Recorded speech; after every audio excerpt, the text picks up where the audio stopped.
Nanny rescues millionaire girl from certain death, but what happened next left everyone speechless. Welcome to the channel. Enjoy the video, give it a like, subscribe, turn on notifications, comment and share. The Miami sun beat down mercilessly on Emily Turner as she stood before the imposing gates of the Hawkins estate. At 24, she was about to start a new chapter in her life, one that would change everything she thought she knew about herself and the world around her. With trembling hands, she pressed the intercom button, her heart pounding in her chest.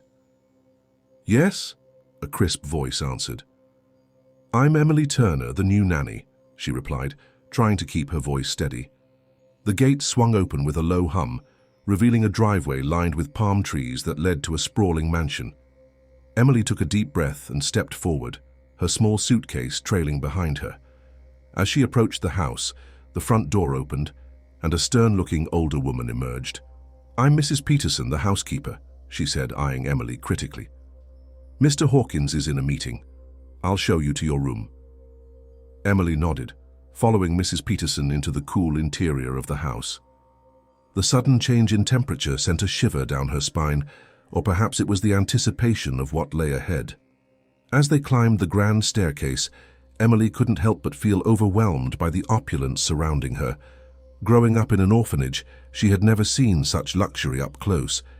Mrs. Peterson led her to a modest but comfortable room on the second floor.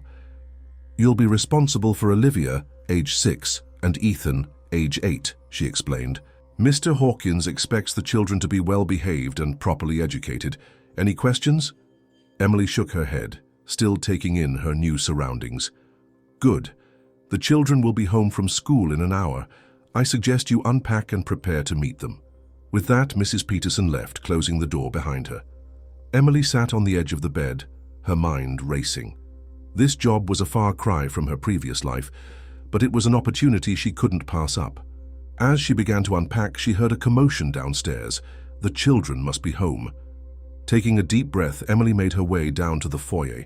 There she saw a little girl with golden curls and bright blue eyes, and a slightly older boy with dark hair and a serious expression. Behind them stood a tall, distinguished-looking man with salt and pepper hair, undoubtedly Mr. Hawkins. "Ah, you must be Emily," Mr. Hawkins said, extending his hand. "Robert Hawkins. Welcome to our home."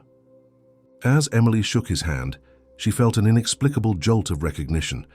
She brushed it off, attributing it to nerves. "It's nice to meet you, Mr. Hawkins," she replied, then knelt down to the children's level.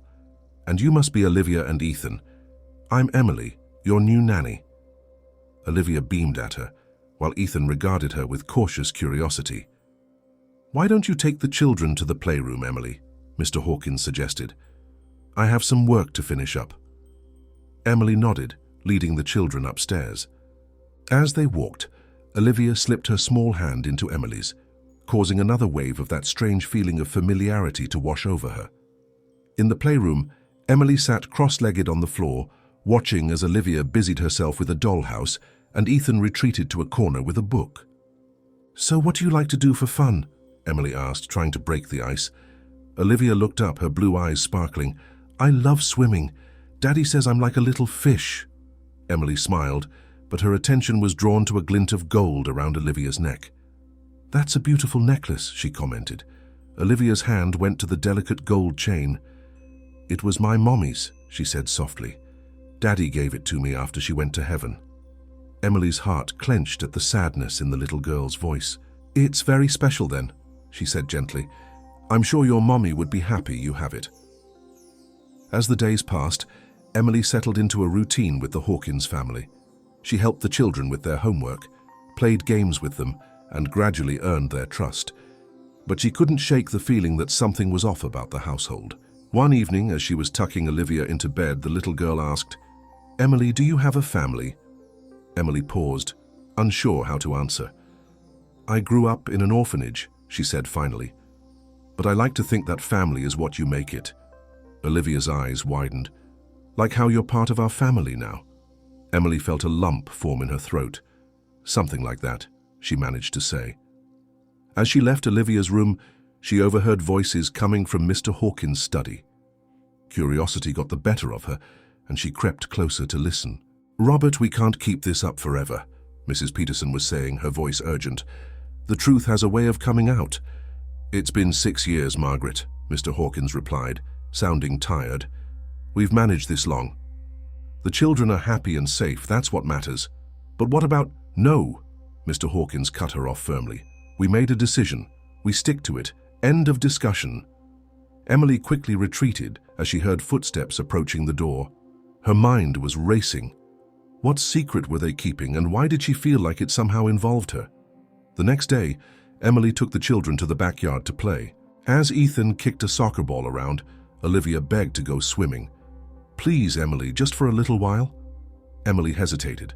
Mr. Hawkins wasn't home, and she wasn't sure if she was allowed to let Olivia swim unsupervised, but the little girl's pleading eyes won her over. "All right, but just for 15 minutes, okay? And you stay in the shallow end." Olivia squealed with delight and ran to change into her swimsuit. Emily kept a watchful eye on her as she splashed happily in the pool. Everything seemed fine until suddenly, Olivia ventured too far into the deep end. "Olivia!" Emily called out, alarmed. "Come back to the shallow end." But Olivia had already realized her mistake. Panic flashed across her face as she struggled to stay afloat. Without hesitation, Emily dove into the pool fully clothed. She swam with powerful strokes, reaching Olivia just as the little girl's head dipped below the surface. Emily grabbed Olivia and pulled her to the side of the pool, her heart pounding. As she lifted the coughing and sputtering child out of the water, she heard running footsteps. "What happened?" Mr. Hawkins demanded, his face pale with fear. "Daddy!" Olivia cried, throwing herself into his arms. "Emily saved me." Mr. Hawkins looked at Emily, his expression a mix of gratitude and something else. Was it fear? "Thank you," he said hoarsely. "I don't know what I would have done if—" He trailed off, hugging Olivia tightly. Emily climbed out of the pool, water dripping from her clothes. As she pushed her wet hair out of her face, she caught Mr. Hawkins staring at her strangely. "Is everything okay, Mr. Hawkins?" she asked, suddenly self-conscious. He seemed to shake himself out of a daze. Yes, you should go change. We'll talk later." As Emily headed back to the house, she couldn't shake the feeling that something had shifted. The way Mr. Hawkins had looked at her, it was as if he had seen a ghost. That night, unable to sleep, Emily found herself wandering the halls of the mansion. As she passed Mr. Hawkins's study, she noticed the door was ajar, a sliver of light spilling out. She was about to continue on when she heard her name. "Emily is becoming a problem, Robert," Mrs. Peterson was saying. "She's too observant, too much like her—" "Don't say it," Mr. Hawkins interrupted sharply. "We can't risk anyone overhearing." Emily's breath caught in her throat. Were they talking about her? What did Mrs. Peterson mean by too much like her? She leaned closer, straining to hear more, but at that moment a floorboard creaked beneath her feet. The voices in the study fell silent. Panicked, Emily hurried back to her room, her mind whirling with questions. As she lay in bed, staring at the ceiling, Emily couldn't shake the feeling that she was on the brink of uncovering something big, something that would change everything. But what? And why did she feel so inexplicably connected to this family she had only known for a short time? With these thoughts swirling in her mind, Emily finally drifted off into an uneasy sleep, unaware that her entire world was about to be turned upside down. The following days were a whirlwind of activity and unspoken tension.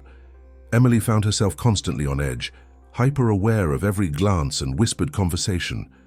She couldn't shake the feeling that she was missing something crucial, a piece of a puzzle she didn't even know she was trying to solve. One afternoon, while the children were at their piano lessons, Emily decided to do some light cleaning in their rooms. As she tidied Olivia's dresser, her hand brushed against something cool and metallic. Curious, she pushed aside a pile of socks and found herself staring at a small, ornate key. Without thinking, Emily pocketed the key, her heart racing. She wasn't sure why, but she felt certain this key was important somehow. As she continued her cleaning, she kept one ear open for any approaching footsteps, feeling like a thief in the very house she was employed to care for. Later that night, after the children were asleep and the house had fallen silent, Emily crept down to Mr. Hawkins' study. She hesitated for a moment, her hand on the doorknob, knowing that what she was about to do could cost her her job, or worse. But the need to know the truth outweighed her fear. The key slid into the lock of the bottom drawer of Mr. Hawkins's desk with a satisfying click. Emily's hands shook as she pulled the drawer open, revealing a stack of documents. She rifled through them quickly, her eyes scanning for anything that might shed light on the secrets swirling around her. Suddenly, a photograph slipped from between two folders, landing face up on the carpet. Emily's breath caught in her throat as she picked it up. The woman in the photo could have been her twin, the same honey blonde hair, the same bright blue eyes. But it wasn't Emily. The woman was older, and she was holding a baby that looked exactly like Olivia. "What are you doing?" Emily whirled around, the photograph still clutched in her hand. Mr. Hawkins stood in the doorway, his face a mask of anger and something else, fear. I'm sorry," Emily stammered, her mind racing. "I was just—" Mr. Hawkins strode forward, snatching the photo from her grasp. "You had no right," he said, his voice low and dangerous. "No right at all. Who is she?" Emily demanded, finding her courage. "Why does she look like me, and why does that baby look like Olivia?" Mr. Hawkins seemed to deflate before her eyes, sinking into his leather chair. He stared at the photograph for a long moment before looking up at Emily, his eyes filled with a mixture of resignation and sorrow. "Sit down, Emily," he said softly. "There's something I need to tell you." As Emily lowered herself into the chair across from him, her heart pounding, Mr. Hawkins began to speak. "The woman in this photograph is Catherine, my late wife, and Olivia's mother." He paused, taking a deep breath. "And your mother too." Emily felt as though the floor had dropped out from beneath her. "What?"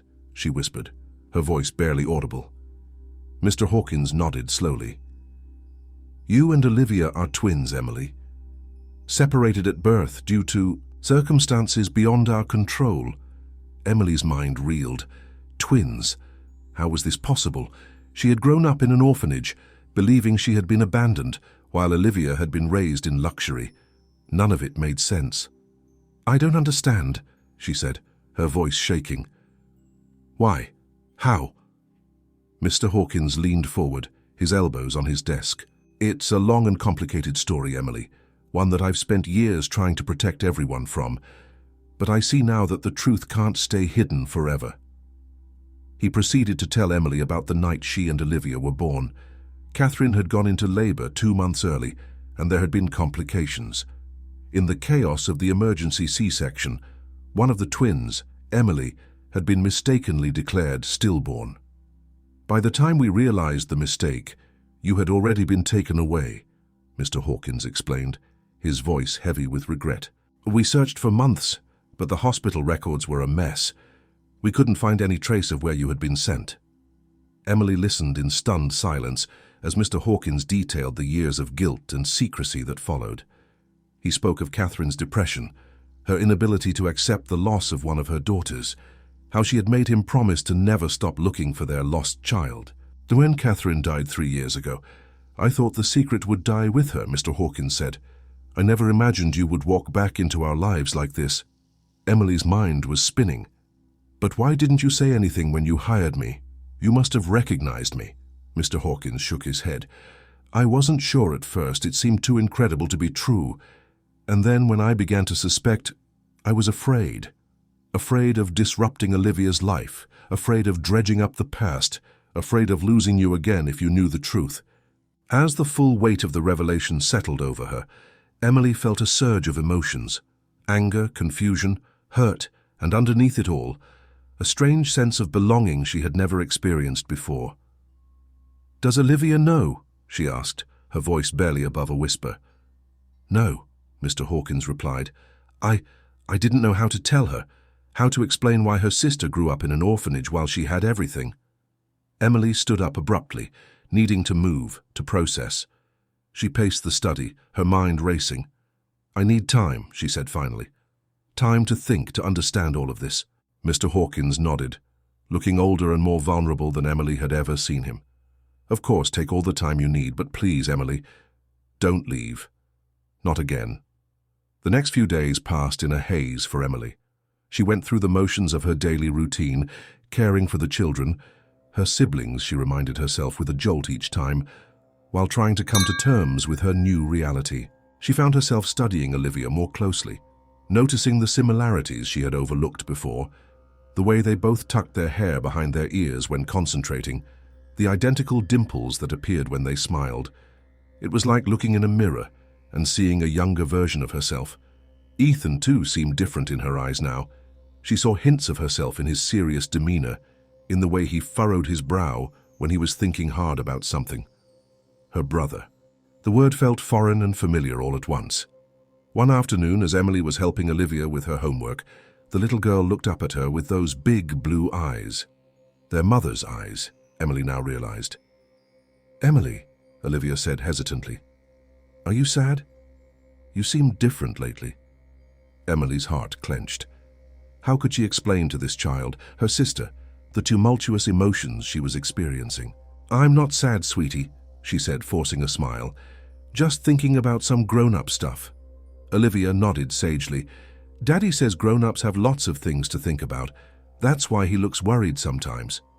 She paused, then added, "But he smiles more when you're around. I think you make him happy."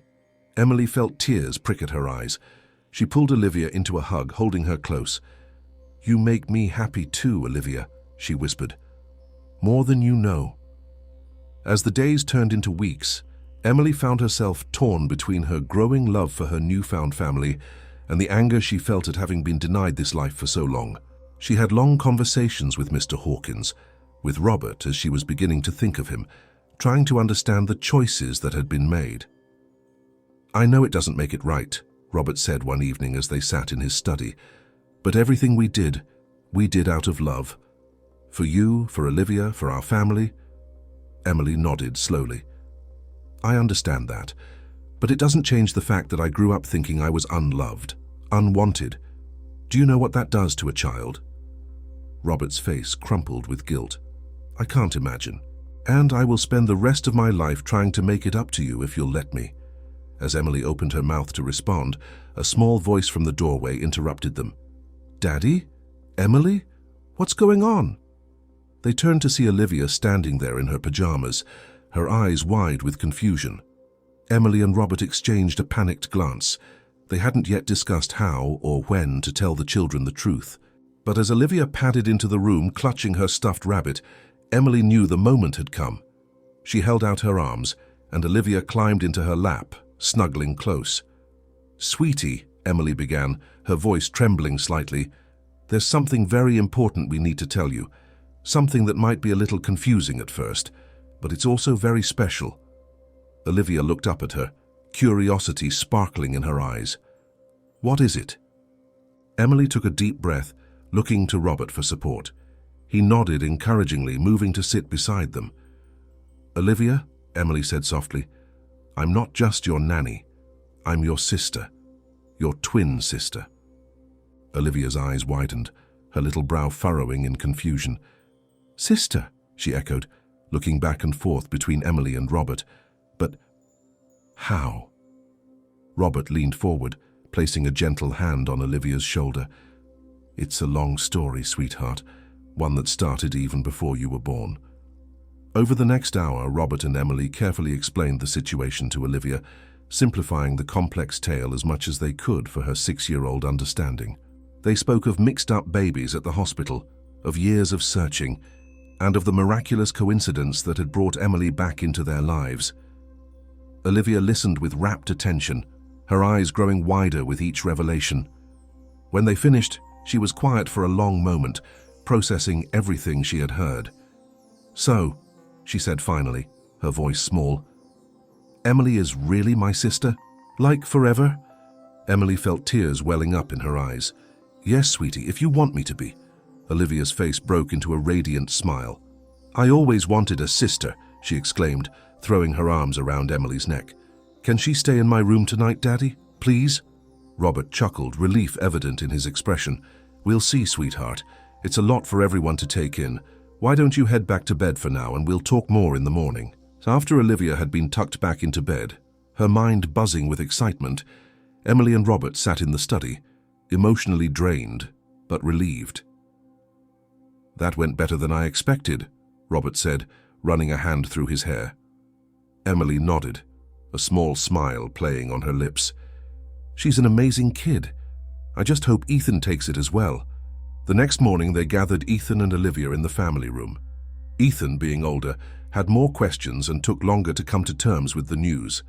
But by the end of the conversation, he too seemed to accept Emily as part of the family. As the days passed, the household settled into a new rhythm. Emily moved out of the nanny's quarters and into a proper bedroom, her status shifting from employee to family member. The transition wasn't always smooth. There were moments of awkwardness, of old habits dying hard, but slowly, surely they began to feel like a real family. One evening, about a month after the revelation, Emily was helping Olivia get ready for bed when the little girl asked a question that caught her off guard. "Emily, do you remember Mommy?" Emily paused, her hand stilling as she brushed Olivia's hair. "No, sweetie. I was too little when we were separated." Olivia turned to face her, her blue eyes, so like Emily's own, filled with a mixture of sadness and hope. "Will you tell me about her sometime, Daddy?" she called out, knowing Robert was just outside the door. Robert appeared in the doorway, his expression soft. "Of course, sweetheart. How about we look at some photos tomorrow?" The next day, Robert pulled out albums filled with photographs of Catherine. Emily found herself poring over them, drinking in every detail of the mother she had never known. There were pictures of Catherine pregnant, her hands resting on her swollen belly, a radiant smile on her face. Photos of her holding baby Olivia, looking tired but happy. Family portraits that made Emily's heart ache, wondering what her life might have been like if things had been different. As they flipped through the albums, Robert shared stories about Catherine, her love of gardening, her terrible cooking skills, her infectious laugh. Emily listened intently, trying to piece together an image of the woman who had given her life. "She would have loved you so much, Emily," Robert said softly, his eyes misty with memories. "She never stopped looking for you, you know, even when everyone else had given up hope." Emily felt a lump form in her throat. "I wish I could have known her," she whispered. As the weeks turned into months, Emily found herself fully integrated into the Hawkins family. She still helped with the children, but now it was as a big sister rather than a nanny. She and Robert had long conversations, getting to know each other as father and daughter, and she formed a close bond with Mrs. Peterson, who had known the truth all along and had been carrying the weight of the secret for years. But even as Emily reveled in her newfound family, she couldn't shake the feeling that there was more to the story. Something about the circumstances of her separation from her twin still didn't quite add up. She found herself lying awake at night, turning over the details in her mind, searching for the missing piece of the puzzle. One day, as Emily was helping Robert organize some old files in his study, she came across a name that made her pause: Dr. Sarah Collins. "Who's Dr. Collins?" she asked, holding up the file. Robert's face tightened almost imperceptibly. "She was the doctor who delivered you and Olivia," he said, his tone carefully neutral. "Why do you ask?" Emily shrugged, trying to keep her voice casual. "Just curious. Is she still practicing?" "I believe so," Robert replied. "She has a private practice not far from here." "But Emily," he added, his voice taking on a warning tone, "I know what you're thinking. Please leave the past in the past. We've all been through enough." Emily nodded, but in her mind, a plan was already forming. She needed to talk to Dr. Collins, to hear her side of the story. Maybe then the lingering questions that nagged at her would finally be answered. A few days later, Emily found herself sitting in the waiting room of Dr. Sarah Collins' office. She had told Robert she was going shopping, feeling a twinge of guilt at the deception. But she needed answers, and she sensed that Robert wouldn't approve of her digging into the past. "Emily Turner," a nurse called, and Emily stood, her heart pounding. Dr. Collins was a petite woman in her early 60s, with kind eyes and a no-nonsense demeanor. She looked up as Emily entered her office, a flicker of recognition passing across her face. "Emily," she said softly, "I've been wondering if this day would come." Emily sat down, her hands clasped tightly in her lap. "So you know who I am?" Dr. Collins nodded. I've known since the moment you started working for the Hawkins family. Robert called me, unsure if he was seeing things, but I knew it was you. Then you can tell me what really happened the night Olivia and I were born, Emily said, leaning forward. Please, Dr. Collins. I need to know the truth. The doctor sighed heavily, removing her glasses and rubbing the bridge of her nose. It's not a simple story, Emily, and it's not one I'm proud of. Over the next hour, Dr. Collins revealed a tale that left Emily reeling. The night of the twins' birth had been chaotic. A power outage, short-staffed wards, multiple emergency cases. In the confusion, baby Emily had been mistakenly declared stillborn and whisked away before the error could be caught. By the time we realized what had happened, you had already been taken to the morgue, Dr. Collins explained, her voice heavy with regret. When we found you alive, it was complicated. There were concerns about lawsuits, about the hospital's reputation. Decisions were made in haste, decisions that I've regretted every day since. Emily listened in stunned silence as Dr. Collins detailed the cover-up that followed, the falsified death certificate, the quiet arrangement with a local orphanage, the vow of silence among the staff involved. We told ourselves we were protecting everyone involved, Dr. Collins said, her eyes glistening with unshed tears. But in reality, we were only protecting ourselves. I'm so sorry, Emily. You deserved better. As Emily left the office, her mind was whirling with this new information. She felt anger, yes, but also a strange sense of relief. Finally, the missing pieces were falling into place. But what would she do with this knowledge?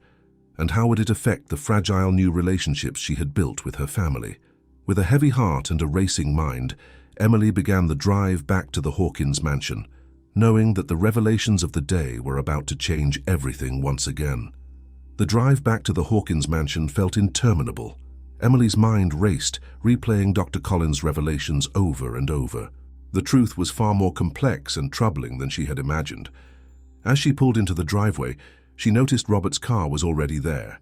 Taking a deep breath, she steeled herself for the conversation ahead. As soon as she entered the house, she knew something was wrong. The tension in the air was palpable. Robert was pacing in the foyer, his face a mask of worry and anger. "Where have you been?" he demanded as soon as he saw her.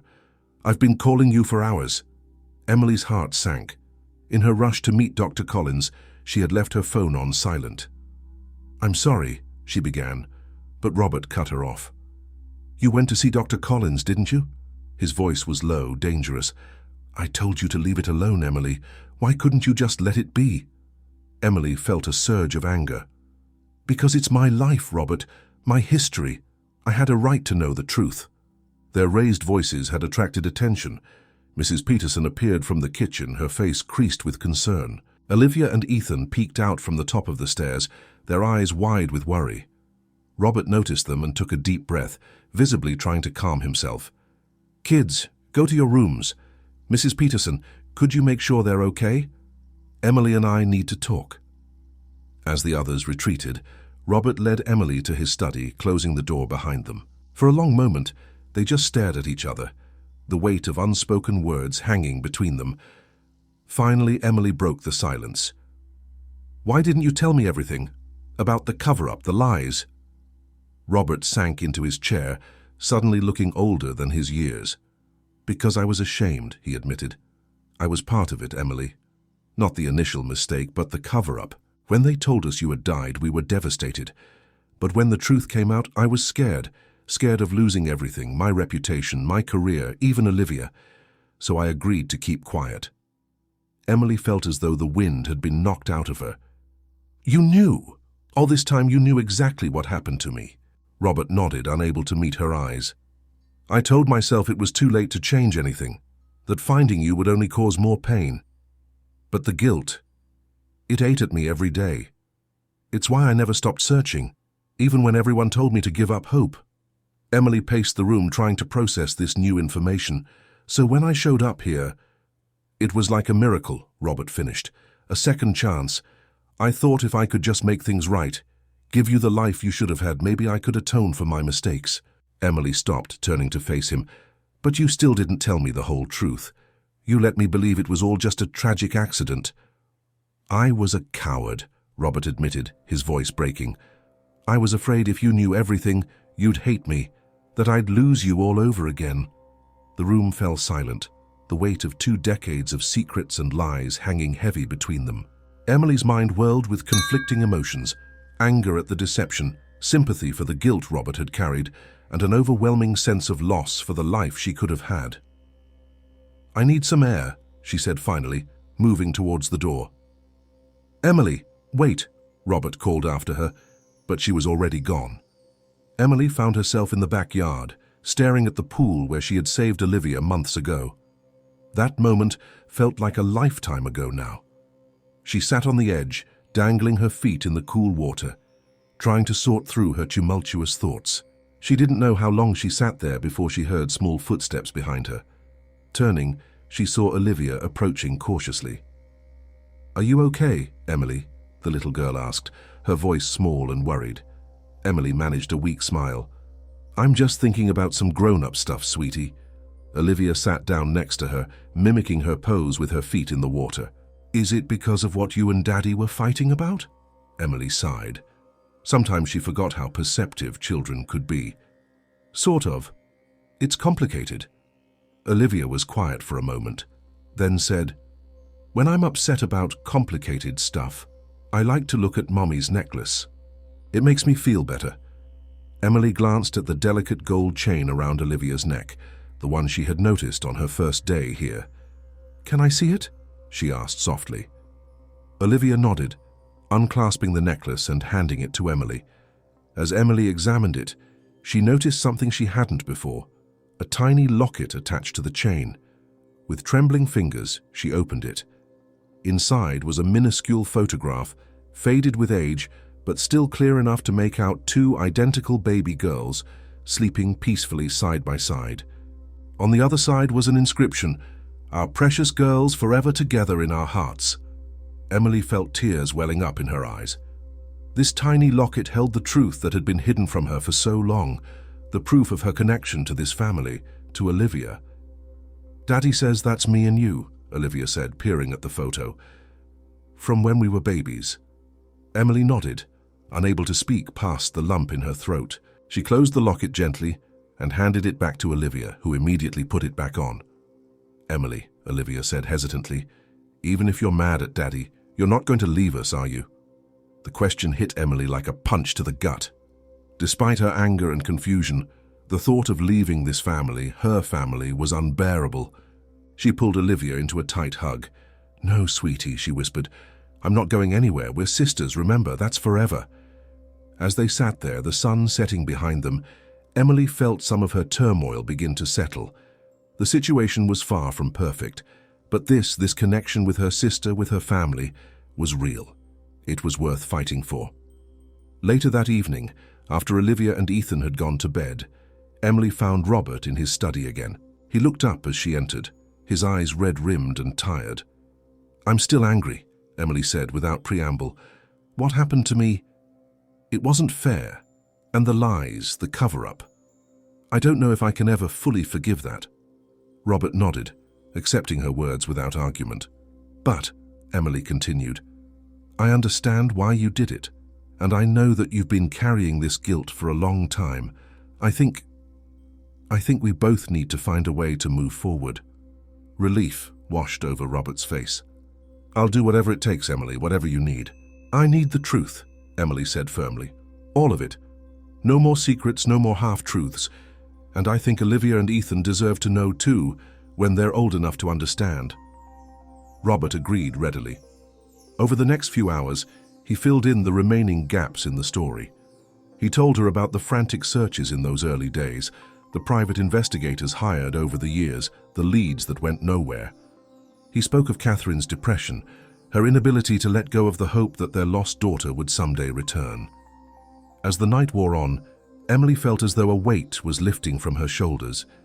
There was still much to process, much to heal, but for the first time since learning the truth, she felt like it might be possible. "There's one more thing," Robert said as their conversation wound down. He went to his safe and pulled out a thick envelope. "This is for you. Catherine, your mother. She wrote you a letter every year on your birthday, just in case we ever found you." Emily took the envelope with trembling hands. Inside were 24 letters, each sealed and dated, a lifetime of love and longing captured in paper and ink. "Take your time with them," Robert said softly. "They're yours now." As Emily left the study, clutching the precious envelope to her chest, she felt a mix of emotions she couldn't quite name. Grief for the mother she never knew, anger at the circumstances that had separated them, hope for the future with her newfound family. She knew the road ahead wouldn't be easy. There would be more difficult conversations, more tears, more adjustments as they all learned to be a family. But as she looked at the stack of letters in her hands, Emily felt something she hadn't felt in a long time, a sense of belonging, of being exactly where she was meant to be. With a deep breath, she opened the first letter and began to read. The weeks that followed were a whirlwind of emotions for Emily. Each night, she would retreat to her room and read one of Catherine's letters, savoring every word, every expression of love and longing from the mother she never knew. The letters painted a vivid picture of Catherine, her hopes, her fears, her unwavering belief that someday, somehow, her lost daughter would return. As Emily immersed herself in her mother's words, she felt a connection growing, not just to Catherine but to the entire Hawkins family. The anger and resentment that had initially consumed her began to soften, replaced by a deep understanding of the complex circumstances that had shaped all their lives. One evening, as Emily sat on her bed, clutching the last of Catherine's letters, there was a soft knock at her door. It was Robert, his face etched with concern. "How are you holding up?" he asked gently. Emily managed a small smile. "It's an overwhelming, but in a good way, I think. I feel like I'm finally getting to know her." Robert nodded, his eyes misty. "She would have been so happy to see you now, Emily, to see the amazing woman you've become." For a moment, they sat in comfortable silence, the weight of shared grief and newfound understanding between them. "I've been thinking," Robert said finally, "about what you said, about Olivia and Ethan deserving to know the truth. I think you're right. They're part of this story too, and they should understand where they come from." Emily felt a surge of relief. "Thank you. I think it's important for all of us to move forward together, with everything out in the open." The next day they gathered the children in the family room. With gentle words and age-appropriate explanations, Robert and Emily shared the full story of their family's past. Ethan, being older, had more questions and took longer to process the information. Olivia, in her innocence, seemed to accept it more readily, her main concern being that Emily wasn't going to leave. "But you're still our sister, right?" Olivia asked, her blue eyes wide with worry. Emily pulled her into a tight hug. "Always, sweetie. Nothing will ever change that." As the days passed, the Hawkins household settled into a new rhythm. There were still moments of awkwardness, of old habits dying hard, but slowly, surely, they began to feel like a real family, not perfect but united in their love for each other. Emily found herself growing closer to Mrs. Peterson, who had been a silent guardian of the family's secrets for so long. The older woman became a source of comfort and wisdom, sharing stories of Catherine and of Emily and Olivia as babies that helped fill in the gaps of Emily's lost history.